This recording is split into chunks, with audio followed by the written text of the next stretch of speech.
I will once again say thanks everybody for dialing in this afternoon. I'm Clark Everett, the Director of Conference Education at the National Apartment Association. I'm joined here by my colleague, Olivia Ferrugi. Hello, I'm the Conference Education Coordinator here. So Clark and I are a little team. And we're really glad you could join us today. This webinar is an Encore learning webinar from the Apartmentalize 2018 conference that just took place in San Diego. We will be talking about, the title of the webinar today is Question Everything, Multifamily Disruptors Needed. This webinar is being recorded, and you will receive a link to that recording later on. So that means you can sit back and relax and enjoy the presentation today without having to worry about taking notes. We will leave you breadcrumbs through the forest to find your way back to all the goodness. You'll receive a link and a follow-up email shortly after today's event. I wanted to mention to you that this session is one of over 60 that were presented, captured, and recorded during Apartmentalize. NAAEI, our affiliate organization, which is the National Apartment Association Education Institute, proudly presents our Rewind program. There are 60 PowerPoint synced audio and video recordings that are available for $3.99. There's a link to the website where you can place that order. It's a really great way to sort of invest in your professional development and covers a wide variety of topics. That information is all shareable as well. You could buy this and share it with some colleagues at a brown bag event, for instance. And if you have NAAEI designations, you can earn up to 6 CECs with this purchase. And last but not least, I'm going to ask you to mark your calendars for Apartmentalize 2019, which is slated for June 26th through the 28th in 2019 in Denver. We're already working on developing world-class education content for you, and we believe that we can surpass the high benchmark we achieved in San Diego. Now we can turn our slates over to today's presentation. Please let me introduce to you our esteemed panel of industry experts. Dana Pate is the Director of Marketing for Atlanta-based Matrix Residential and Pollock Shores Real Estate Group. Her expertise includes student and conventional housing with an emphasis on search optimization, brand experience, and digital analysis. Nicole Smith is the VP of Education and Performance for Satisfax and ApartmentRatings.com. A published author and active member of the Atlanta Apartment Association's Education Committee, Leah has proven experience in solving challenges for conventional, affordable, and senior communities. And Greg Toomey is the Regional Vice President with Updater and has focused his career on the multifamily innovation and technology space. An industry veteran with 25 years of experience, he's worked on the owner-manager side prior to transitioning to sales with RentPath.com, For Rent, and Entrata. And last but not least is Russ Webb, who won't be joining us on today's webinar. However, he played a vital role in developing this conference and was part of the discussion back in San Diego. We thought it would be important to nod our head and lend thanks to him. Russ is the VP of Atlanta and Georgia Apartment Association. And for over 2 decades, Russ has taken on the challenge of a constituency of 500 plus apartment owners and operators. He's passionate about helping reach their potential. And now I will turn over the discussion to Leah, who will talk a little bit about, she'll sort of about what actually is. Hey, Leah. Hey, thanks for having us, Clark and Olivia. We do miss Russ. So, hey, Russ, if you decide to watch the recording later, we miss you. So disruption or a disrupt terms that, you know, we've been hearing more and more just sort of in different industries. You see different articles, you know, and it's kind of hard to define, like, what exactly is disruption, or how do you know that you're at that point? Well, we found this really great chart, and it's just sort of like a little doodle, but I think it goes a long way to really describe what is meant by disruption. So we have companies in, within our industry, outside of our industry, that are really doing some real interesting things, right? But there's a difference between being innovative and being a disruptor. So when you're looking at this chart, and Olivia, next slide please, if you don't mind. Innovation is really just about doing the same things that you've been doing, but just doing them better, right? You're just going to maybe elevate your service levels a little bit, maybe add a little bit more technology to what you're doing. But at the end of the day, you're still doing the job. You're still doing the same things. You're just making it maybe a little bit easier or a little bit more convenient for your customers. Then you kind of have this midway point where you're moving from innovation towards disruption, and that's by doing something completely new. We're going to change the way that we've been doing things for the last 10 years, 15 years. We're going to be talking about some companies that are hundreds of years old, over years old, and how they've started to sort of move into that disruption phase. But when you are truly a disruptor, you are shaking things up. You're doing things that make the old way just kind of obsolete. So let's relate that to our industry. Let's say you have resident events, and I think most of you who are on the call today, at some point you've planned an event or put an event together. Well, innovation would be, how about we change the theme on our upcoming holiday event? Maybe you do a Secret Santa, or you do an ugly sweater party. You're still doing a holiday party, but you're just doing it a little bit better. You're elevating it a little bit more. Well, doing new things would be getting your residents to vote on the theme. So you pose 3 different options. Whichever your residents pick, that's what you're going with. This is something completely new. You've never asked your residents to vote on a theme before. You've never asked them to give their input. And that's, can lend itself to that whole thought of, we're all in this together. We're all kind of moving in that same direction, making decisions together. But to truly be disruptive would be giving your residents a budget, forming a group, and having them plan the entire party. You guys have nothing to do with it. You're just going to sit back and make sure that they stay within the budget, and whatever goes is what goes. And I'm sure right now there are some head shaking. I'm sure there are some people saying there is no way we would do that with our residents. But you see the feeling, the reaction that you have right now, that sort of discomfort, that disbelief, that head shaking, that is disruption.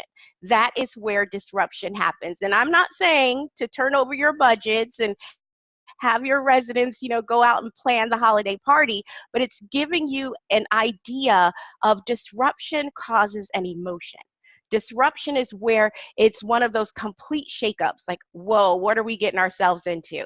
So what we're going to do, we're going to really sort of help map out the keys for disruption.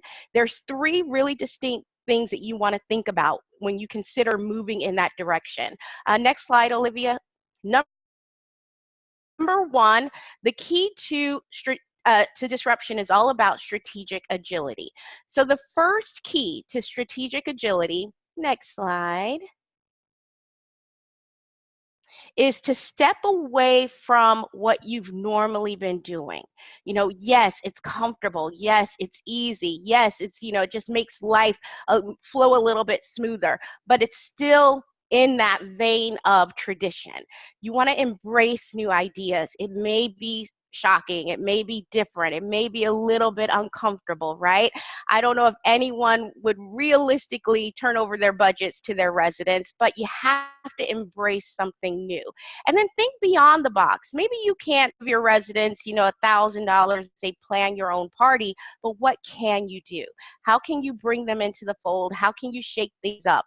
If you disrupt the way you do business, you disrupt the way your residents feel, and that can be a very good thing. If you're giving them something completely, totally different, fresh, and new, guess what? They're going to talk about it. They're going to talk about it to their friends. They're going to talk about it online. They're going to share it with their reviews. Other people are going to be reading about it. We have to shake things up. And that was really the whole basis for us coming together and creating this panel. How do we shake up sort of that traditional multifamily way of operating our communities? So we're going to be looking at 3 long-standing companies. You all are probably very familiar with them.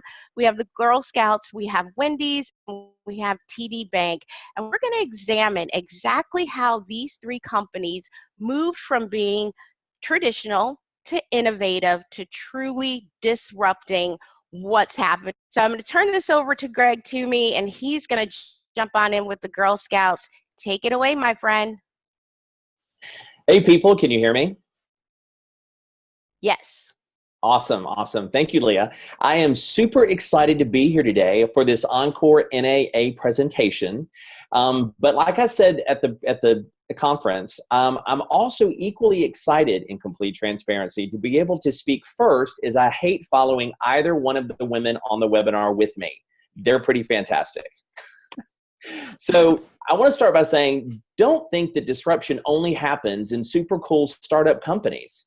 In fact, I'm pretty sure everyone on the webinar has either sold, bought, or eaten a Girl Scout cookie. Raise your hand, like I could see. Come on, Leah. Okay, there you go. And anyone that knows me knows that I have a real and personal relationship with cookies, so I think that's why I took this organization on myself. The Girl Scouts sell cookies to raise money to support their programs and activities. That's what they do. But recently, the Girl Scouts have stepped up, gotten super innovative, and become much more disruptive in their age-old cookie selling program. But before we get started, I want to ask a polling question. In what year did the Girl Scouts get their start? Was it 1907, 1912, or 1927? I'm told that there should be a polling icon on your screen. If you click that, you can cast your vote. Yeah, so let's give them a couple more seconds to get their votes in.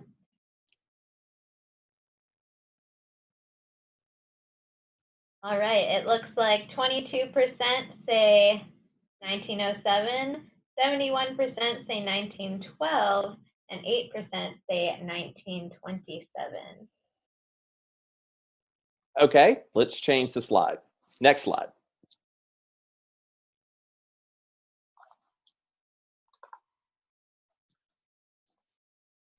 And the winner is 1912. So 70+% of the people got the answer right. Of course, who Googled it? Who Googled the answer? Dana? Did you? I mean, no. If you're not cheating, you're not trying, is what I'm telling you. Okay, so the answer is 1912. The Girl Scouts of America just celebrated their 100th anniversary. So for more than a century, they've been selling cookies. We selected the Girl Scouts because they've been selling cookies for such a long time. When we drafted this panel discussion, we wanted to use examples from outside the industry.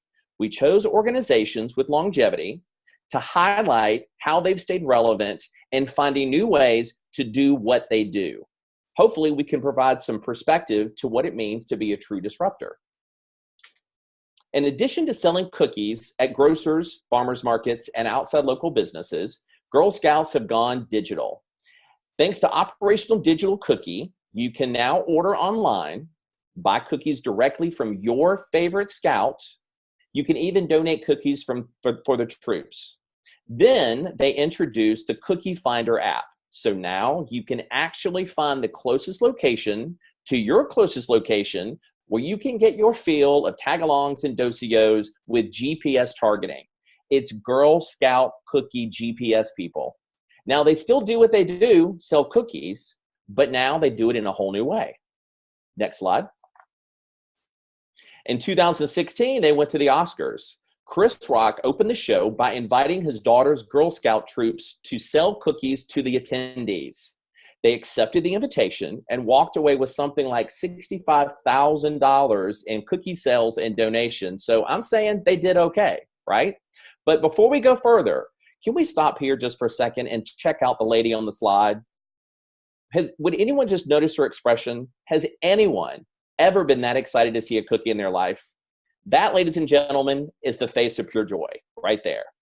And I'm happy for her. You know, when you think about it, she probably starved herself to fit in that designer red carpet outfit, and then to find her chair and then have cookies delivered to her in her seat. That's a game changer. Game on. They had fun. They were super inventive. But more importantly, they were willing to show up in a place they had never been seen before. Next slide. The next disruption came when they introduced new varieties of cookies, and who doesn't love a s'more, right? They tapped into something very familiar and personal. Now they also, I love this, they also upped their product placement. That's right. That's outside a Weight Watchers clinic. The lesson here, know your target audience. I can't decide if they are creating repeat customers or creating job security, but either way, I like it. But earlier this year, there was real disruption. It came when one savvy Girl Scout sold 600 cookies in 6 hours. Pretty impressive, right? But you have to ask yourself, although you can see it on the screen now, where she would find a demographic that's going to drop that much coin for a Girl Scout cookie in 6 hours. And now you know. So we have a video to show with that. So let's roll that now. This kid has all the makings of a future CEO. A Girl Scout in San Diego had the brilliant idea to sell her Girl Scout cookies outside of a cannabis dispensary in California, and it works like a charm. According to a local reporter, she sold hundreds of boxes of cookies in just a few hours. The dispensary even posted an image of a Girl Scout outside their store. The owner said they wanted to help support local business. But the biggest question, did she sell more tag-alongs or Thin Mints? Will someone please give this woman an award for outside marketing? That's what I want right there. Okay. The key point here is to understand trends and capitalize on them. Know them and do them better than your competitors. That young lady did, and it paid off big. Next slide. Multifamily takeaways. Here's the point. These disruptors were about being where the customers are, not about a big fat marketing budget or technology spend. That's a lesson we can learn from the Girl Scouts. Okay? Embrace technology. What is your current relationship with technology? How can you use technology to turn innovation into disruption? It may sound a little overwhelming, so start small. Take a look at the technology and software you're using today. If we could go back one slide. Thank you. Do you know everything that comes with your package or product offering? Maybe there's a new way it integrates or fits into your leasing funnel. Are you aware of all the latest updates, feature requests, and functionalities? Big question. Are you promoting it? If not, I say get with your suppliers and partners. Make time for them. Ask them about trends they're seeing. Ask them what's new. Then maybe ask yourself, how can I build on what I already have today? Then I encourage you to try something new. Schedule time to participate in trade shows, whether it's at NAA, something regional, or something at the local level. Find one product or service that gets you excited, something you can take back to help you make that transition leap from innovation to disruption. Next slide, please. But don't take my word for it. Check out the surveys from your residents. On a scale of 1 to 5, your residents are wanting more technology in their relationship with you. So clearly, technology is a major trend. Capitalize on it. Do what you do, but do it better than your competitors. Okay? Next slide. Make it easy. A friend shared an interesting article with me from Forbes magazine. In the article, they speak to the point that time is the most valuable commodity that we have, and discussed how spending more to reclaim your time would yield happier people. In the article, they explained that idea and labeled this new form of poverty as time scarcity. So according to Forbes, you, me, possibly everyone tuning into the webinar may be time poor. But that also means so are your residents, your prospects, your associates, and maybe your on-site teams. How can we leverage that information to become a disruptor? If time is a valuable commodity, that means to say that any time-saving product, super convenient service, or technology that residents, prospects, and again, your on-site teams may use on their timeline to save time is going to be a plus, right? Change slide. Convenient solutions. While I'm not saying you should go out and set up a leasing desk outside a legalized pot shop, I am saying meet your customers where they are. Ask yourself, what Academy Award-winning location can you find for yourself? It doesn't matter if it's a physical location or digital one. Don't make them work to find you. That's what I have. Dana, you're up. Awesome. Thanks, Greg. Now that I'm starving, I should have known better after the first time we presented this that I would be craving cookies after this. And of course, there doesn't happen to be any cookies in my office. So I'll have to, can you Amazon Prime Girl Scout cookies? That should be the next thing. I'd like to formally request that and take credit if that does happen. Absolutely. Anyway, well, the Girl Scouts aren't the only ones that are showing a little sass these days. So I'm here to chat with you a little bit about my girl, Wendy. So Olivia, if you can go to the Wendys slide. Founded by Dave Thomas in the late 1960s, Wendys was named after his daughter and soon grew to become a household name. They continue to grow and become relevant by, innovating and doing everything that we're talking about here, doing the same things that other people are doing, but doing them better than most. So Olivia, if you advance the next slide, you'll see a few examples. One thing they did was introducing the salad bar in the late 1960s. They also did the super value menu in the late 1980s. The whole zero trans fat trend, which was the original gluten-free, was a big thing that they promoted and got on board with. And then advertising natural cut fries versus processed, just showing a different product than other people were possessing at the time. Wendy's also sought to revamp their brand. Again, they had to stay relevant. They had to try new things as well. So taking the same color scheme, but modernizing the font, simplifying their logo, in all of their buildings, doing new renovations. Anytime they had a new structure, they modernized it a little bit more. And again, just appearing to be the same Wendy's that you knew back in the 1960s, but obviously something that could really compete with the big guys. And like any, adolescent millennial girl, she was kind of coming into her own and coming into her own attitude. And enter Wendy's disruptive phase. Really, this is by way of social media. Really took advantage of the Twitter trend, and they really made a name for themselves. And it was really just a small team of 20-somethings that were running Wendy's Twitter campaign, and they decided that instead of responding with the same old, oh, thank you for your concern, we're addressing it in this way, let's take the conversation offline, that they were gonna kind of give it back to some of their haters online, essentially. So here are some of my favorite ones. This is actually from #National Roast Day, where Wendy says, a celebration of life, liberty, and the pursuit of sassiness. Check out our favorite roast from National Roast Day. And Wendy says, start the grill. And this girl, Penny, poor Penny, says, how come no one goes to Wendy's by my house? With a little sad face. And Wendy says, they're going, but why aren't they inviting you? And that was really the tweet heard around the world. That's what kind of started them coming into their own. And they didn't just keep it to their own prospects and to their own customers. They expanded to also include other restaurant chains. So Olivia, if you go to the next slide. You say, Devin says, Wendy's, how much does a Big Mac cost? Just your dignity. Poor Devin, getting trashed again. A little savage.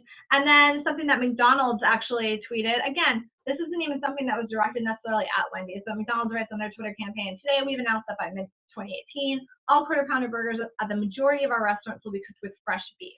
To which Wendy then responds, so you'll still use frozen beef in most of your burgers in all of your restaurants, asking for a friend.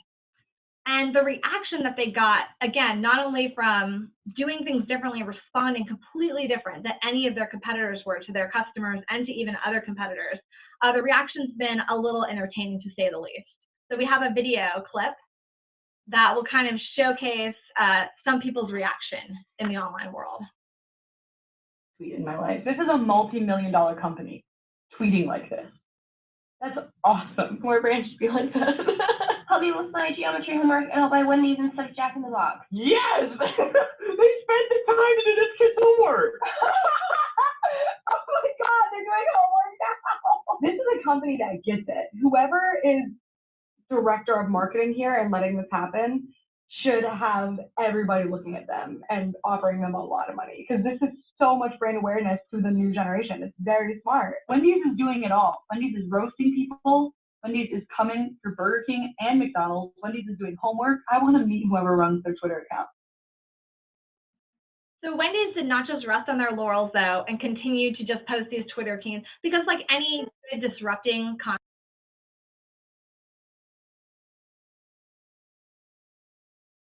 IHOP that announced that they were going to do burgers. They changed their name temporarily to IHOB, International House of Burgers, to kind of showcase their new menu.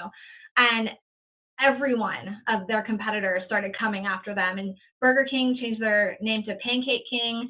They changed their website, their Twitter campaign for 24 hours, again, just to mock them. And so Wendy knew that they couldn't just continue doing the same thing, because now their competitors were catching up to them.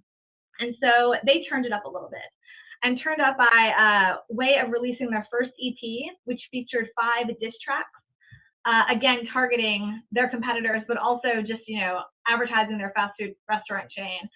Some of the favorites were We Beefin', Rest in Grease, Twitter Fingers. Within the first week, Rest in Peace was in the #1 spot on Spotify's Global Viral 50. So they had then entered the music space. And of course, I couldn't talk about it without playing you a little clip.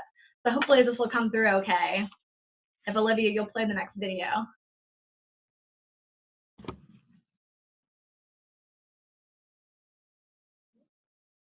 I don't know if you have to hit play. Greg, you need to just wrap this if it won't.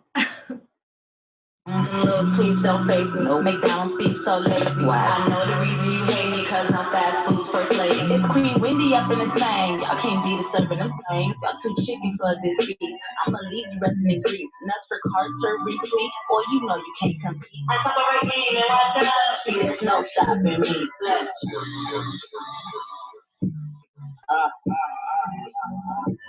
my pigtails, fast food first lady.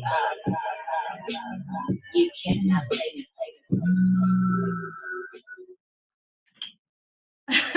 That's officially been my ringtone since this entire thing went down. It sounds like the next Cardi B track, the Nicki Minaj. That's going to be what goes into history there. Now, besides being someone that you love to get a drink with, Wendy saw huge results from all of these social media. So it's really hard for us to measure ROI. And so being able to put numbers associated with it, and Wendy's was to be able to do that, is really critical in making sure that we're proving the effectiveness of the things that we're doing as marketers. So in fact, they saw a boost of over 300,000 followers on Twitter and a 40% bump in sales within the first 3 months following that original tweet that was coming back at one of their customers. So how does all of this relate to what we do? Can we start responding to prospects or residents on these, review and reputation sites, clapping back at them and, challenging them and being upset and not taking their concerns seriously? Maybe if you're, one of those companies, student housing, maybe you could play it that way. I think it just depends on the personality of your concept and also who's running those campaigns, but more than likely not. But there are some things that you can take away from what Wendys has been able to do as a disruptor and really play it into your own campaigns and your own property management. One is having a genuine voice with personality. You have to understand your brand and your audience and be able to speak on a consistent level with your company and your customers, whether that's on social media or in email or face-to-face. You need to make sure that you're being authentic in every respect that you can. The second one is leveraging organic opportunities. So acting very quickly and confidently and building a cushion in advance, encouraging your teams to make smart, opportunistic decisions. So the girl that was running the Wendy's Twitter campaign didn't stop and ask her supervisor to get permission from her supervisor to do, to put in a draft and say, hey, can I respond this way? She just did it. And yes, that was super risky, and you don't want necessarily all of your marketing representatives or leasing agents kind of going AWOL, but you also want to empower them that if they see opportunities like that and they see things that they can help impact positively, that they're taking advantage of that, and then they feel empowered to act on that. You have to let go of the leash just a little bit, and you'll get great results from that most of the time. And then my third and final one is being super responsive. Almost 73% of prospects say management responses to reviews impact their leasing decision. So it's really important that you react very quickly. You know, we live in a very viral online world, and that we have to be available 24/7. And so making sure that you have someone that's on call, that's available to respond, and that you trust as a part of your company in order to address any concerns and, again, take advantage of those opportunities. So go forth, be fearless, be disruptors. And Leah, I'm going to pass it off to you to take it home.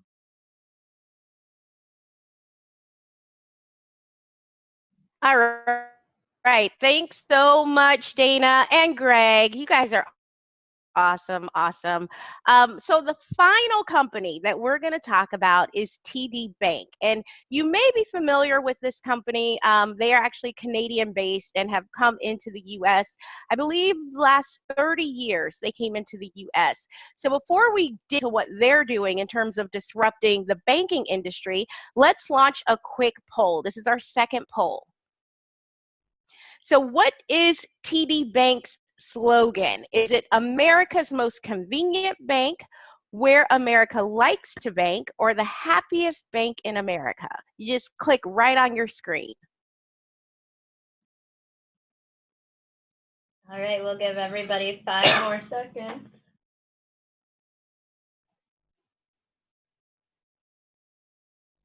Five more seconds, that's time to Google.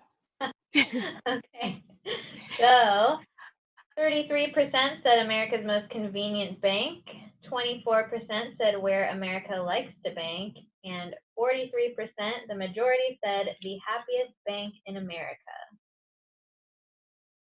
Ah, interesting. All right. So the correct answer is America's most convenient bank. And I think this tagline or this slogan, the strongest word in here is convenience, right? I don't know the last time I wrote a check or actually went into a branch. I don't know about you guys, Dana and Greg, but it's been a minute. You know, everything that we do now is online. If I do have to go to the bank, I'm going through the drive-through. You know, it's not one of those things where it's, you know, you need that face-to-face kind of interaction anymore. So for them to really hone in on how convenient their services are speaks a lot towards the customer. You know,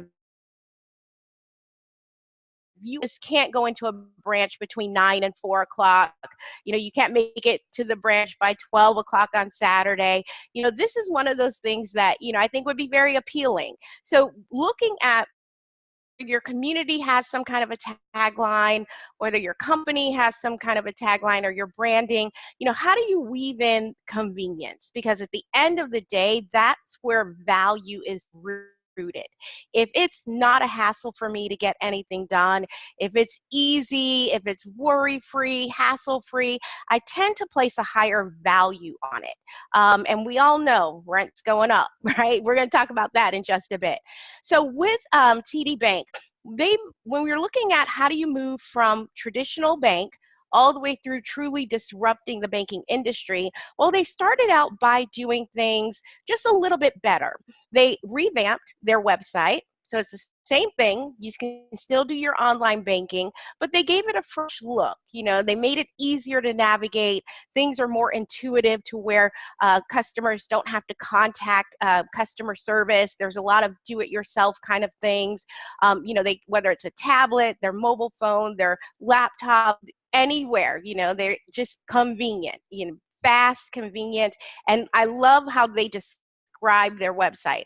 Convenience that fits any screen, fast access to online banking, and we're getting better all the time. So they're basically telling their customer, if you like this and if this works, we're still not done. You know, we're going to keep improving. We're going to keep making sure that the experience for our customer gets better every time that they log in. So that's what they were doing in terms of innovation. And then they launched this kid junior banking website. And this is that middle ground. They're doing something completely new. And to be perfectly honest, I wish I had this when I was a kid. I wish my daughter had this when she was younger.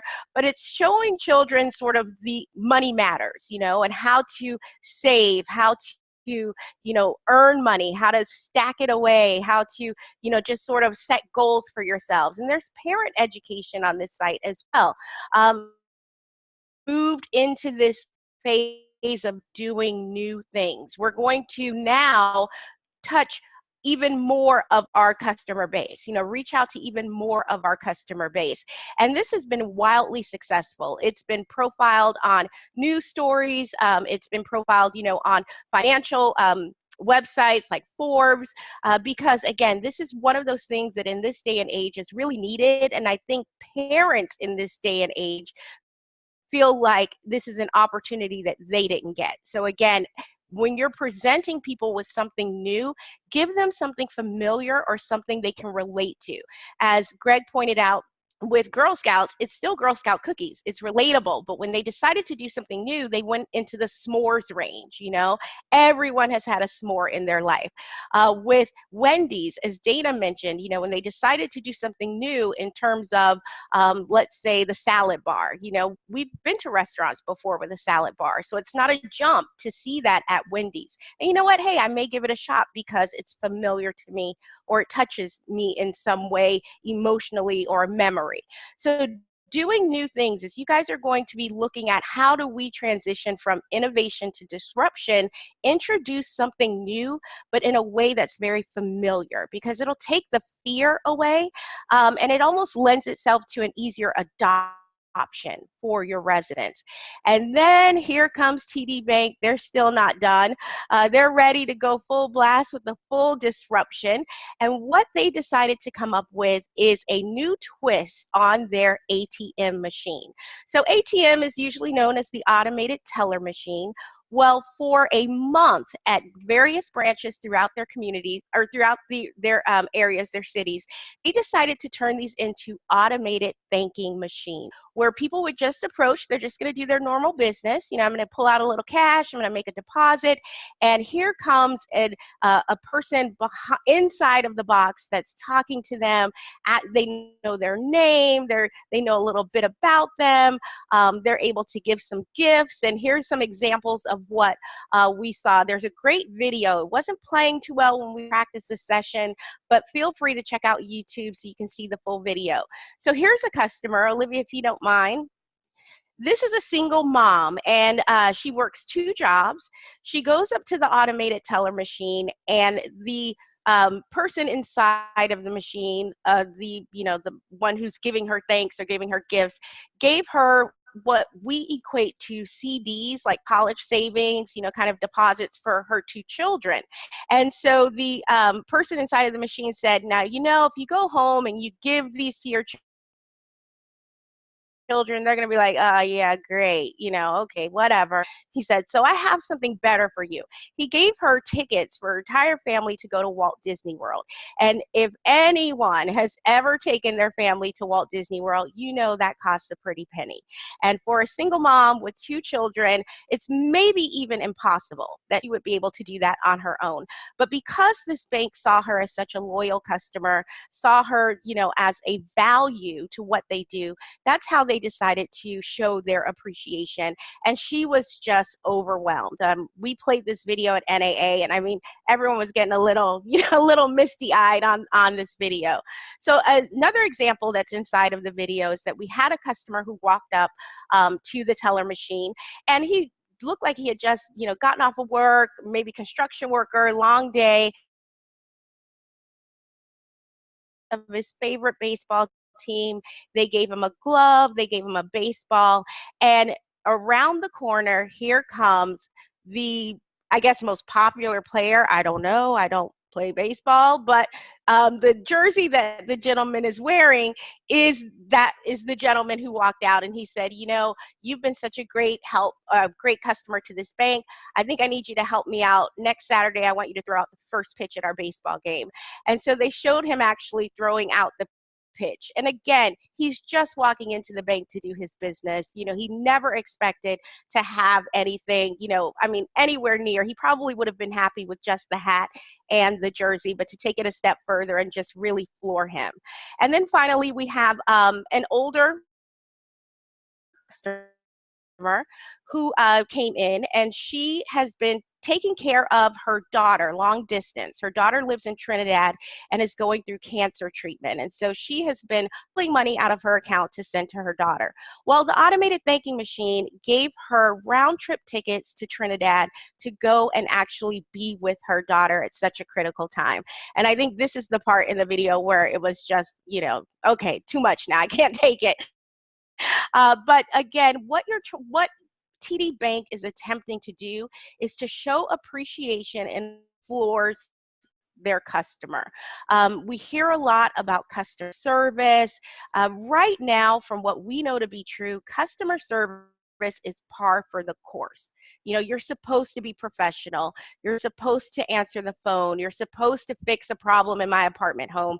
Residents appreciate it, but at the end of the day, it doesn't drive them to stay another year at the community.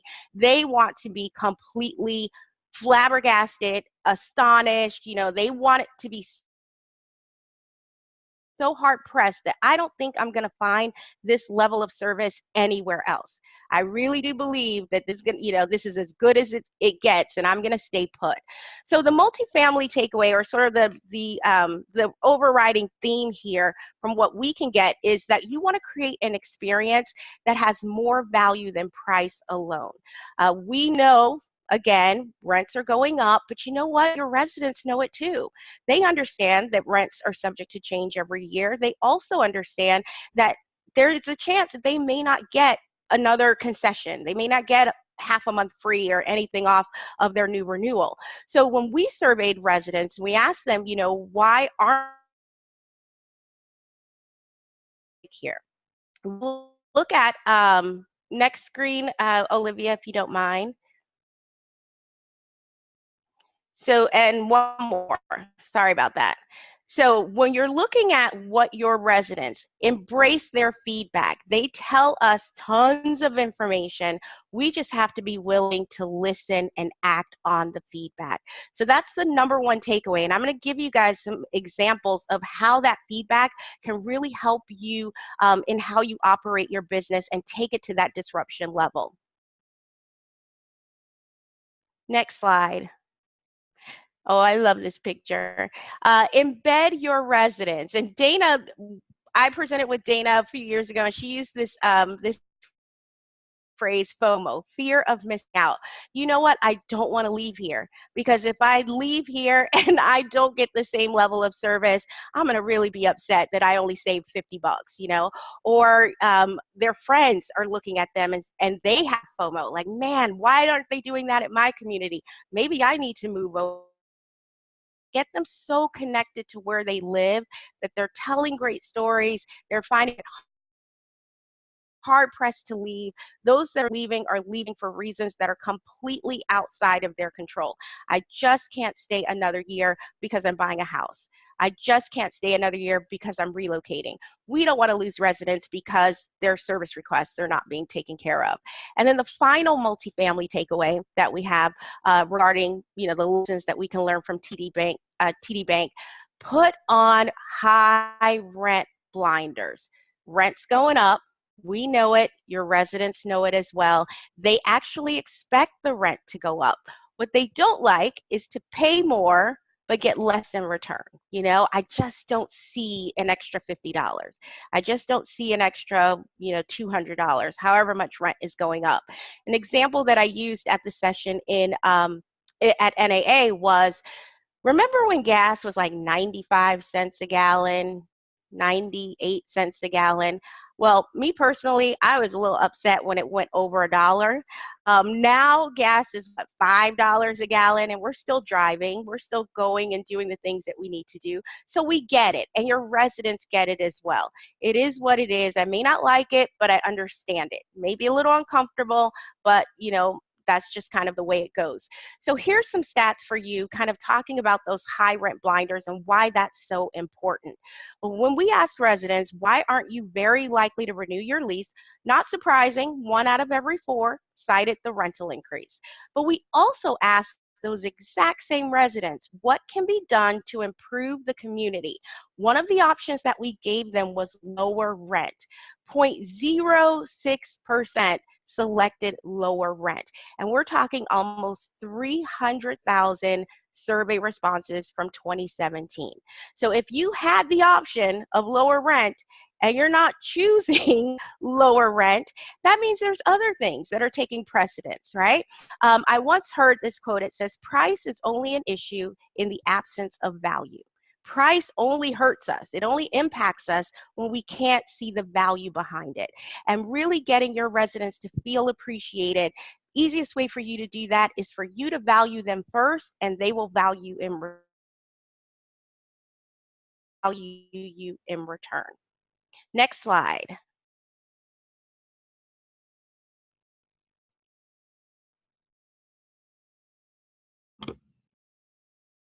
All right, well.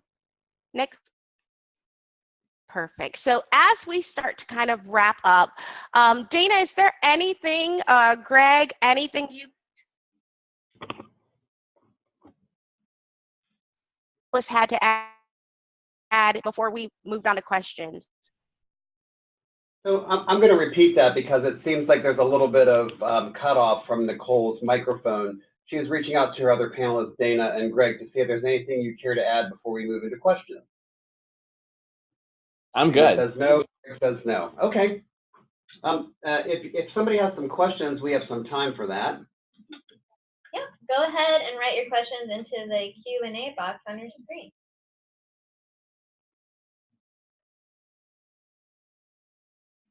The chat box. Lori Trainer said, this was wonderful. So glad I caught it this time since I missed it at NAA. Thank you. So Lori brings up a good point. Lori. At NAA, in any given time slot, you have 9 or 10 choices to pick from. So actually, people experience fear of missing out because you can only be in one place at a time. You have to make your call. And actually, not to replug rewind, but actually rewind allows you to catch the things that happened in the time block where you already made one choice, and you might have benefited from 3 or 4 of the topics. Thank you, Lori. If anybody doesn't know Lori Trainer, she's probably one of NAA's biggest advocates and probably one of the best volunteers at NAA. She always does what she's going to do. She always does what she says she'll do. And she's among the top. She's obviously one of my favorites. So thanks, Lori. And, second to me. Yeah. The Mutual Admiration Club. Thanks, Lori. Cynthia Samuels also said, thank you, Dana, Greg, and Leah for sharing this replay for us. I missed it too. You all are awesome. Any more questions? Don't be shy. Raise your virtual hand. Fine. Keep the compliments coming too.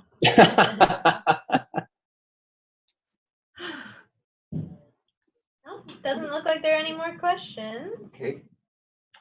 Thanks.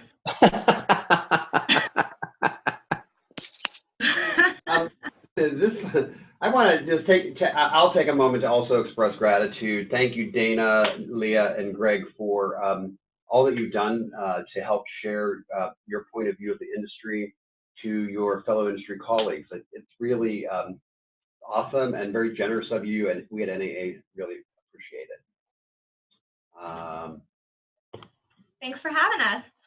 Yeah. Thanks, guys, for your help. Absolutely. Olivia, you were awesome. Thanks so much. So I guess you guys have these 2 awesome slides left. This is our walk-off music. I like it. Yes. And one more thing before we go, don't forget to save the date. So the Apartmentalize 2019 call for presentations opens Friday, October 12th and closes Monday, November 12th at 11:59 p.m. Eastern Time. So make sure you check NAA's site on October 12th for details on how to submit a proposal. And we're looking forward to reviewing them. Right. So we will make sure that we get an email out to you in the next day or two that will have a link to this recording. And stay tuned. As we gear up for Apartmentalize 2019, we switch to sneak peek webinars, which are 30-minute sneak peeks that are previews of sessions that will take place in Denver in June. And those start at the end of late February. And chances are, if you signed up for this, we'll notice that and make sure you get notification of the ramp up series in 2019. So in the meantime, have a great winter, if I have to say that. Have a great winter. A great holiday season, and we'll see you Apartmentalize-minded folks in 2019. Thanks, everybody. Bye. Thank you. Thank you. Thank you.